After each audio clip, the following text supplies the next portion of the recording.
I'm Michele Peterson. I was born in Chicago and then lived there for a few years and raised in the suburbs of Chicago. By the time I got to ISU as a grad student, I was in my late 30s. So the trajectory to get there was fits and starts, fits and starts. I always considered myself an artist, but then after realizing I really don't have the training and I love art and I want to learn about it, I needed to just jump in. I had many jobs prior to that, worked in kitchens, worked as cooks, worked as a waitress, the worst administrative assistant ever at the stock exchange in Chicago. Worst ever. I apologize to all my bosses and former bosses working in the stocks and bonds trade, which I am clueless about to this day. So realizing, and then just realizing, I really want to become an artist. I love art, or I want to learn about art. Not so much that I want to teach, not so much that I want to go into that as a field, but I want to really learn more about art. And that's what brought me to, at the late age, at grad school at ISU. So I went there, got my MS and MFA there. It was at the time when you just didn't go straight to get your MFA, you got an MS and an MFA. So it sounds all prestigious. I have an MS and an MFA, but what that Master's of Science means, I don't know. I think they've changed it, but it looks really good on paper. Yeah, so went there, and my undergrad was we had prior to that we were living in Chicago, and I had taken my undergrad at University of Illinois at Chicago Circle. Really, man, a great dynamite school. I'm just can't believe that I got my undergrad there. And then couldn't move too far away because my dad had a heart attack. My husband's parents weren't doing well, so we wanted to live somewhat close and got accepted to ISU. So that's how I came here.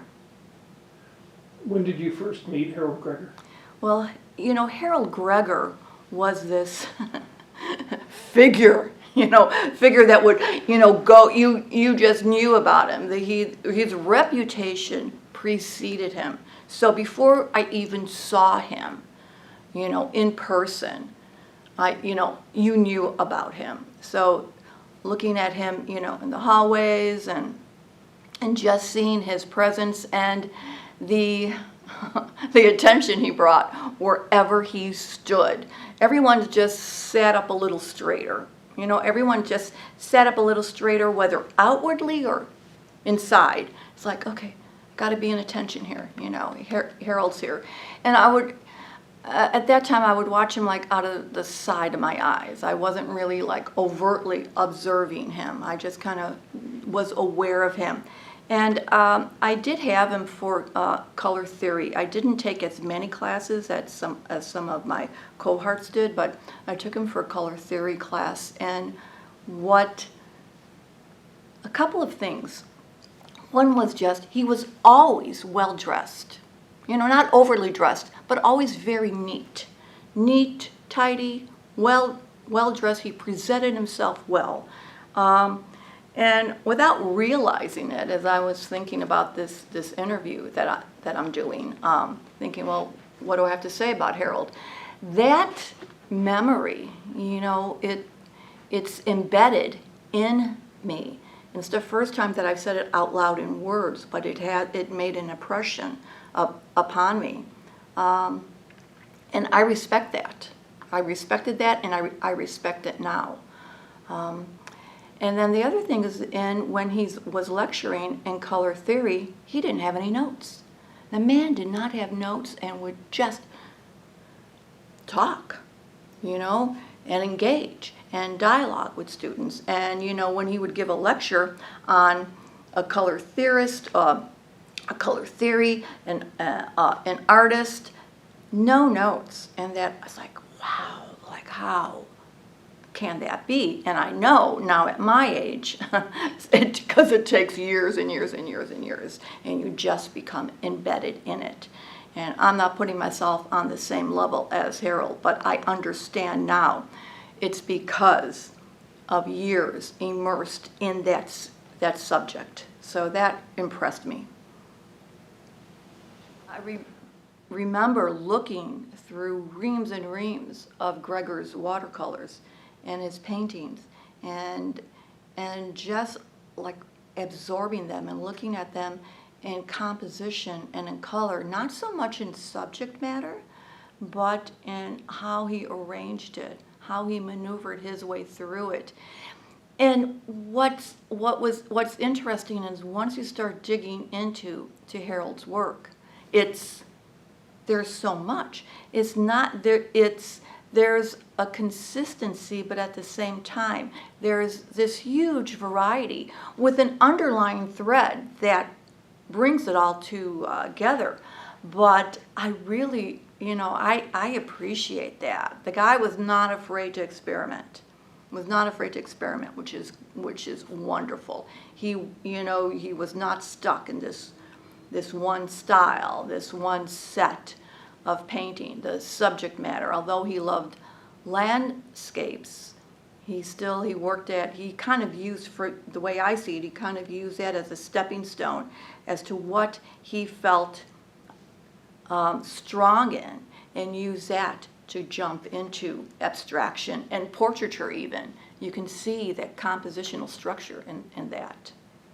So the people that were I was with in grad school, and I painted, you know, they had those houses on the edge of campus. There was the gray house, and there wasn't that other house that I was in, on just across the parking lot, and would be there at, you know, 1 in the morning, and I would look over and there'd always be a light on. And for me, I was a lot older than the majority of students there. Not saying that I didn't become friends with a lot of the people, and I'll get to that later. But you know, being an older student, and it was different. I just had to buckle down and really work. And I was, you know, working jobs at the time, and you know, as a grad student, you taught a class. You were busy, and then lots of writing. You know, people don't realize the amount of writing that we did. So not only did we need to get something visual out there, which is a form of communication, we also had to talk intelligently about it and write about it. Okay, you know, so for those of you out there, artists know how to write. You know, maybe not everyone, in an excellent way, but we had to do a lot of writing and a lot of in defense of one's art, which I really liked, which I appreciate now. You can have an opinion, okay, but defend your opinion.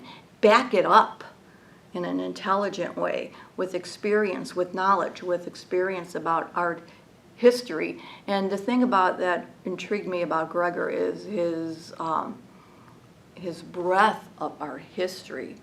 You know, he could, you know, bring something up at the drop of a pen that would relate to what, you know, one's talking about, or someone's artwork that would help you. In terms of collaboration, my collaboration came after I got out of school. Jane Camp also teaches at Heartland, and she and I really, it was great to be able to have someone to talk to about how do we teach this? How are we approaching this? And I'm going to tell you, it's a lot of work teaching. You know, wow, it's a lot involved that people just don't realize, because you better come to class prepared, come with a plan A. If that doesn't work, come with a plan B, and then deal with the diverse personalities and the demeanor of students, which are very different than when I was in school. So it was great. It was really great to have what I call a colleague and a friend. Yeah. I want to go back to, I had asked, though I didn't take a lot of classes with Harold, I did talk with Harold, and I invited him to my studio, and I forgot what that house was called. The other house across the parking lot, as I was working on my MFA. And I thought, okay, I'm gonna go into the belly of the beast. I'm inviting Gregor here, and he came, and boy, was he great. He was giving. He was interested in what I had to show him, and it was a wonderful surprise, because I just knew him, one, from a class and from occasional talking to him during my time. But I decided, okay, I'm going to do it, and I cannot tell you what a gift it was. And what was great about it is he was fully present. And that's the other thing that I was thinking about Harold, is that when he was in a class and he was teaching, he was fully present. You never got the sense like, oh, I don't want to be here, but it's my job, I got to be here, or if he was in a bad mood, that never came, that baggage never came into the classroom. He was fully present, he taught, he did his job, and you could tell he loved it.